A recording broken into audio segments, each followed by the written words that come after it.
Hey guys, what's up? Meenakshi here. Welcome back to my channel. अगर already आप एक ऐसा मॉइस्चराइजर यूज़ कर रहे हैं जिसमें सफिशिएंट क्वांटिटी में नाइसिनामाइड है, तो आपको अलग से एक नाइसिनामाइड सेरम यूज़ करने की ज़रूरत बिल्कुल भी नहीं है। आई really like this idea because आजकल वैसे भी लोग इतने सारे डिफरेंट सेरम्स यूज़ करते हैं अलग अलग कंसर्न के लिए और फिर कन्फ्यूज़ हो जाते हैं कि कब कौन सा वाला कितनी बार यूज़ करना है, किसके पहले लगाना है, किसके साथ लगा सकते हैं, नहीं लगा सकते, whether it is vitamin C और रेटिनॉल और kojic acid and then alpha arbutin, azelaic acid, बहुत सारे मल्टीपल एक्टिव्स हैं और इसीलिए बहुत ज़्यादा कंफ्यूजन भी होता है। ऐसे में I think it is really wise कि अगर हम मॉइस्चराइजर और अपनी जो रेगुलर क्रीम होती है अगर उसी के अंदर कुछ एक्टिव इंग्रेडिएंट्स के बेनिफिट्स जो है हम उठा सकें तो that will reduce a number of steps in our skin care routine which will make it easier for us to follow and stick through and also leave us less confused. जैसे मुझे लगता है कुछ ऐसी चीज़ें हैं जो कि सेरम फॉर्म में ही अच्छे से असर करती हैं, उनका क्रीम फॉर्म में उतना अच्छा असर होता ही नहीं है। विटामिन सी वगैरह आई फील के डायरेक्ट सेरम में लगाओ ज़्यादा फायदा होता है क्रीम के मुकाबले। तो कुछ चीज़ों में हम सेरम स्किप नहीं कर सकते, बट ऐसे दो एक्टिव इंग्रेडिएंट्स हैं जो कि अगर आपके क्रीम में ही सफिशिएंट है तो उसके लिए आपको सेरम अलग से यूज करने की जरूरत नहीं पड़ेगी। One is hyaluronic acid and second is niacinamide.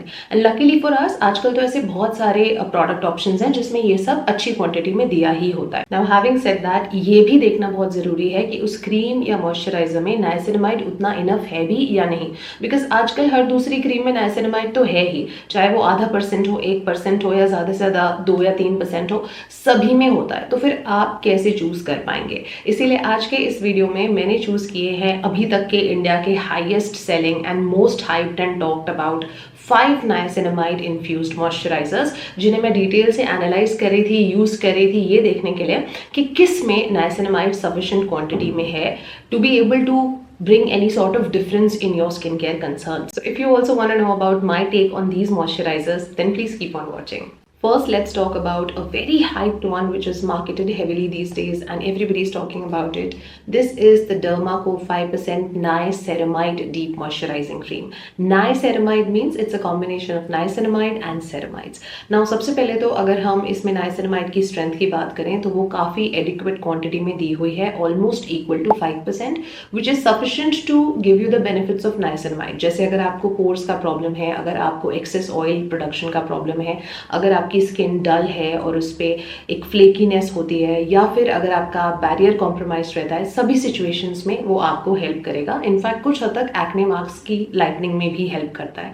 उसके अलावा अगर मैं सिर्फ हाइड्रेशन पर्सपेक्टिव से देखूं तो इसमें बहुत सारे स्किन सूदिंग और हाइड्रेटिंग इंग्रेडिएंट्स डाले हुए हैं। अब कुछ होते हैं बेसिक ह्यूमेक्टेंट्स जैसे जो सभी मॉइस्चराइजर्स में आपको मिल जाते हैं, जैसे ग्लिसरीन है, सोडियम पीसीए है, बीटेन है, उस तरह की चीज़ें तो इसमें है ही, बट साथ साथ उसके अलावा इसमें यूरिया डाला हुआ है और सैकेराइड आइसोमेरेट डाला हुआ है। ये ज़्यादा लॉन्ग लास्टिंग ह्यूमेक्टेंट्स मॉलिक्यूल्स होते हैं, ये काफ़ी देर के लिए स्किन को नरिश कर सकते हैं। तो अगर आपने सुबह लगाया है तो रात तक आपको कुछ और लगाने की ज़रूरत नहीं पड़ेगी, even in this harsh winters.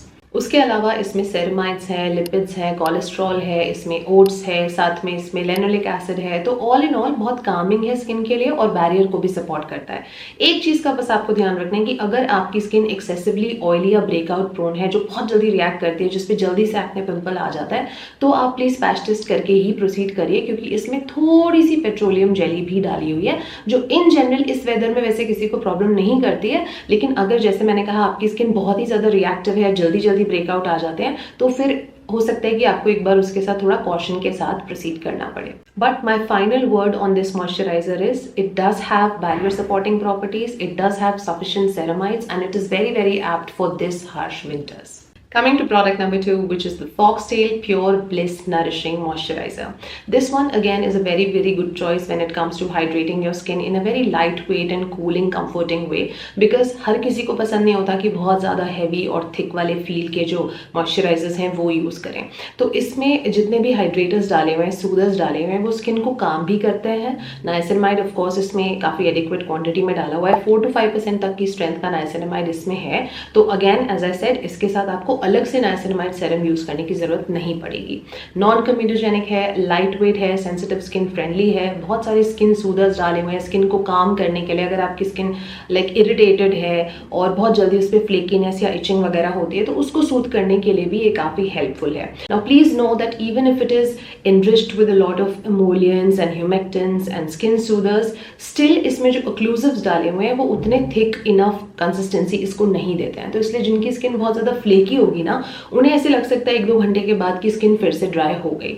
तो आप रेस्ट ऑफ द ईयर के लिए ये सभी के लिए अच्छा है। As an niacinamide moisturizer this is a 10 on 10 product, और ये अगर आप पूरे रेस्ट ऑफ द ईयर की बात करेंगे हर स्किन टाइप के लिए एप्ट भी है। लेकिन जैसे मैं पर्टिकुलरली अभी बहुत ठंड पड़ रही है कुछ जगहों पे, तो अगर ऑलरेडी स्किन आपकी ड्राई है ना तो इसमें ऑक्लूसिव्स उतने ज़्यादा नहीं है, तो ये आपको लॉन्ग लास्टिंग मॉइस्चराइजेशन नहीं दे पाएगा। But if you just ignore that factor as a moisturizer this is 10 on 10.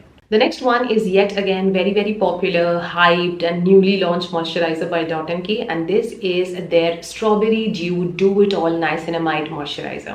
This one right here is an excellent choice for barrier repair, also to give you that long lasting moisturization. Plus साथ में अगर आप अपने mid 30s में हैं और आपको थोड़े बहुत एंटी एजिंग बेनिफिट्स भी चाहिए तो इसमें नाइसिनामाइड के अलावा पेप्टाइड्स भी डाले गए हैं। सबसे पहले नाइसिनामाइड की बात कर लेते हैं। इसमें भी 4 to 5% की स्ट्रेंथ में नाइसिनामाइड डाला गया है, विच इज वेरी गुड। साथ में 2 तरह के पेप्टाइड्स डाले हुए हैं, बहुत सारे एंटीऑक्सीडेंट्स डाले हुए हैं। तो अगर आप एक मिड 30s या लेट 30s या even for that matter early 40s में भी हैं और आप एक ऐसा मॉइस्चराइजर चाहते हैं जो स्किन को सिर्फ नरिश ना करे बट साथ साथ उसको एंटी एजिंग कंसर्न्स जो हैं वो सारे टारगेट कर सके, तो ये वाला आपको काफी पसंद आएगा। And that too in a very comforting way. I really like the texture, बहुत हैवी नहीं लगा मुझे, इवन विंटर्स में भी लगाएंगे तो काफी कंफर्टिंग है। तो हर हिसाब से एक अमोलियंट रिच्ड और very comforting to wear sort of a moisturizer is this one. The next product is the Deconstruct Niacinamide Brightening Moisturizer. This one is good for people जो कि niacinamide के benefits के साथ साथ skin brightening को भी target कर रहे हैं, क्योंकि एक तो इसमें 5% niacinamide है जो कि पैक पर ही लिखा हुआ है। साथ में skin brightening के लिए एक तो इसमें डाला है vitamin C, ethyl ascorbic acid जो डेरिवेटिव होता है वो यूज किया हुआ है जो कि काफी स्टेबल होता है, जेंटल होता है। उसके अलावा इसमें 1% कोजिक एसिड भी है, एंड इनफैक्ट कोजिक एसिड का जो डेरिवेटिव डाला हुआ है वो है कोजिक एसिड पैमेटेट, जो कि कोजिक एसिड से कहीं ज्यादा जेंटल और बेनिफिशियल होता है। कई लोग ऐसे होते हैं जिनकी स्किन बहुत ड्राई है या सेंसिटिव है या बैरियर कॉम्प्रोमाइज्ड है, तो उनकी स्किन जो है कोजिक एसिड को टॉलरेट नहीं कर पाती। So if that is your issue तो इसमें जो पैमेटेट डेरिवेटिव डाला हुआ है वो आपकी स्किन को डेफिनेटली सूट करेगा। साथ में इसमें थोड़ा सा लैक्टिक एसिड भी है जो आपको जेंटल एक्सफोलिएशन के बेनिफिट्स भी देता है। नाउ डोंट थिंक कि क्योंकि इसमें विटामिन सी और कोजिक एसिड और लैक्टिक एसिड ये सब चीजें हैं तो कहीं ये ड्राइंग तो नहीं होगा, क्योंकि दे हैव मेड श्योर कि इसमें उन्होंने सफिशिएंट एमोलियंट्स वगैरह डाले हुए हैं। अगेन इसमें भी एंटीऑक्सीडेंट्स और वो सब तरह की चीजें हैं। तो I think even though I wouldn't say that this is the best, I think जो मैंने बाकी वाले अभी आपको बताया डॉट एंड की और डर्माको वगैरह वाले, वो मुझे पर्सनली ज्यादा अच्छे लगे। But again this is also decent क्योंकि पॉकेट फ्रेंडली भी है, फॉर्मूला भी इसका अच्छा है। एक ही बात का बस आपको ध्यान रखना है कि अगर आपकी स्किन बहुत ज्यादा सेंसिटिव है तो प्लीज पैच टेस्ट करें, क्योंकि इसमें थोड़े से एसेंशियल ऑयल भी हैं, बहुत कम है। हो सकता है इस वेदर में आपकी स्किन ट्रिगर ना हो, लेकिन डेफिनेटली समर्स में वो एक इशू हो सकती है। तो अगर आपकी स्किन पे एक्ने पिंपल्स का प्रॉब्लम है या स्किन बहुत ज्यादा हाईली रिएक्टिव है तो एसेंशियल ऑयल्स की थोड़ी सी जो अमाउंट इसमें है वो आपको ट्रिगर कर सकती है। अदर देन दैट इसका फॉर्मूला काफी अच्छा है। Coming to the fifth and the last one, this is the Foxtale the oasis skin repair cream. This one is primarily made to target your dehydration issues, साथ में your barrier repair issues. Also I feel कि ये बहुत ही cooling और comforting सा light weight consistency वाला moisturizer है, तो आपको बिल्कुल हैवीनेस, थिकनेस, ग्रीसीनेस इसके साथ नहीं होगी।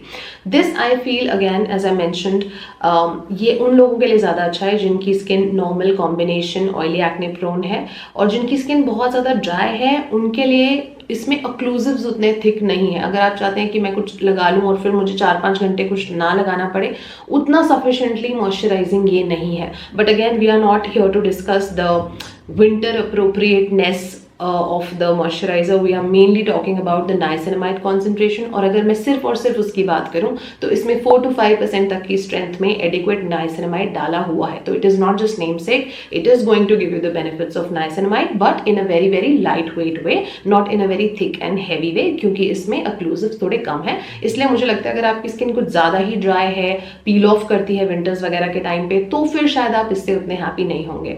अदर देन दैट अच्छी बात मुझे ये भी लगी कि इसमें मोस्ट ऑफ द ज़्यादातर ह्यूमेक्टेंट्स जो डाले हुए हैं वो प्लांट बेस्ड सोर्सेज से डाले हुए हैं। तो कई सारे सेंसिटिव स्किन वाले जो लोग होते हैं उनको जो सिंथेटिक इंग्रेडिएंट्स हैं उनकी स्किन ले नहीं पाती है। तो अगर आपकी स्किन भी उतना टॉलरेट नहीं कर सकती ये सब, तो इसके जो ह्यूमेक्टेंट्स हैं इसमें कुछ अच्छे भी डाले हैं, जैसे इसमें डीपेंथेनॉल वगैरह तो बेसिक है, फिर इसमें ऑलिव लीफ एक्सट्रैक्ट वगैरह डाला है, सैकराइड आइसोमेरेट डाला हुआ है।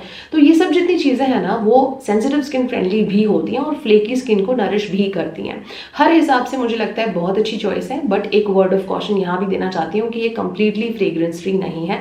इसमें बहुत ही थोड़ी सी like tiny bit of fragrance is there which I personally don't think should be a problem to most of you, but जिनको होती है उनके लिए I am just throwing a word of caution out there that this is not fragrance free, but otherwise it's a good niacinamide infused moisturizer. Alright you guys, so that brings me to the end of this video. I do hope that you found this useful. If you did, you know what you have to do, and if you're new here then please hit the subscribe button. I'm going to see you very soon in my next video. Until then, take good care of yourselves. I love you all and stay beautiful.